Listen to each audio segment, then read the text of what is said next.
ধরেন এই যে ভিডিওর মধ্যে যে সমস্তগুলো দেখতে পাচ্ছেন যে এই থাম্বনেল দেখতে পাচ্ছেন সেভ করা রয়েছে। এই থাম্বনেলটাকে কীভাবে সেভ করবেন? মানে যখন আপনি ইউটিউবে পোস্ট করবেন তো ফার্স্টে এরকম থাম্বনেল প্রতিটা শো করে। সেই হিসেবে এখান থেকে থাম্বনেলে কীভাবে সেভ করবেন? তো অবশ্যই বলব, তার আগে বলব আপনি যদি নতুন হয়ে থাকেন প্লিজ সাবস্ক্রাইব, লাইক এবং কমেন্ট করবেন। ভালো লাগলে অবশ্যই আর কী জানতে চান অবশ্যই কমেন্ট করে জানাবেন। চলো শুরু করা যাক।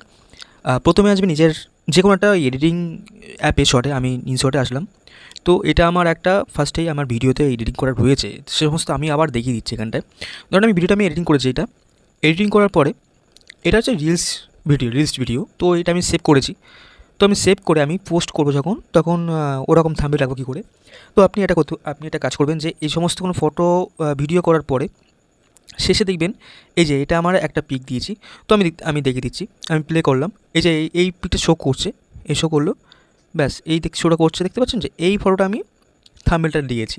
তো এই ফটোটা আমি কপি করে বা আমি ডাউনলোড করে আমি সেটাকে রেখে দিয়েছি। রাখার পর আমি সমস্ত ভিডিও করার পরে শেষে আমি ওই যে ফটোটা আমি এটাকে লাস্টে দিয়ে দিয়েছি, কারণ এটা কেন করেছি। তো করার পরে আমি শেষে লাস্টে দিয়ে দিয়েছি। ব্যাস, দেওয়া হয়ে গেল।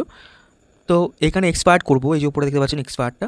আপনি এই ইনশর্ট অ্যাপটা করতে পারবেন। আপনি ওই অন্য কিং মাস্টার থেকে আরও অনেক অ্যাপ আছে, সেটাও আর কি সেম করতে পারবেন। মানে এটা সেম পদ্ধতি পাবে। তো এক্সপার্টে আপনি এটা ক্লিক করবেন। এটা ক্লিক করে আমি ডাউনলোড করে নিয়েছি, আমি আর করলাম না। এক্সপার্টে ক্লিক করলাম। এটা আমি সেভ করার পরে তো সমস্ত ভিডিও করার পর আপনি যখন এই ফটোটাকে যে কোনো একটা ফটো আপনি দেবেন, মানে একটা ব্যাকগ্রাউন্ড শো করার জন্য। তো দেবেন, দেওয়ার পরে এরকম এক্সপার্টে ডাউনলোড করবো, বাট ভিডিওটাও সেভ হয়ে গেছে। তো ব্যাক করলাম। তো এরপর আমি ইউটিউবে পোস্ট করব। আমি এগুলো অনেক আমি ভিডিও পোস্ট করেছি, এরকম ব্যাকগ্রাউন্ড শো করছে। তো আমি এখানে প্লাস বাটন দেখতে পাচ্ছেন, এই প্লাস বাটন আমি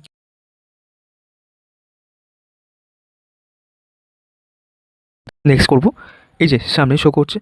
তো এই থাম্বনেলটা আমি কী করে করব, এটা দেখতে পাচ্ছেন এই লাস্টে একদম ভিডিওটা এই যে ফটো শো করছে, দেখতে পাচ্ছেন। তো আমি এটা ডান করব। ডান করে এটা আমার পোস্ট, এটা প্রসেসিং হচ্ছে, দ্যাট মাই টেক এই মোমেন্ট। তো একটু ওয়েট করতে হবে। করব আবার, এ তো আপনারা জানেন। এটা নেক্সট করব। নেক্সট করার পরে এখানে দেখতে পাচ্ছেন নিজে উপরে দেখতে পাচ্ছেন পেন্সিল মতন যে আইকন, এটা আপনি ক্লিক করবেন। এখানে কি বলছে থাম্বনেল রাখার জন্য। তো থাম্বনেল কী করবেন, এইখানটা পুরো লাস্টে যেখানে আপনি দিয়েছেন ফটোটাকে। তো এই যে থাম্বনেল দিয়েছিলেন না, লাস্টে যেটা ফটো সেভ করেছেন দেখতে পাচ্ছেন যে আগে দিয়েছিলাম, সেই ফটো আমি এখানে গিয়ে এটাকে ডান করবো, বাট রাখলাম। দেখতে পাচ্ছেন ফটোটা আমার শো করছে। তো শো করার পর আমি এবার এখানে রাইট বাটন ক্লিক করবো। দেখতে পাচ্ছেন আমার এখানে ব্যাকগ্রাউন্ড শো করছে থাম্বনেলটা। ওরকম প্রসেসে এরকম ভিডিও করে দিতে হবে। তো এখানে আপনি জানেন তো আপনার মতন কীভাবে পোস্ট করবেন, সেটা আপনি জানেন। টাইটেলটা কীভাবে লিখতে হয়।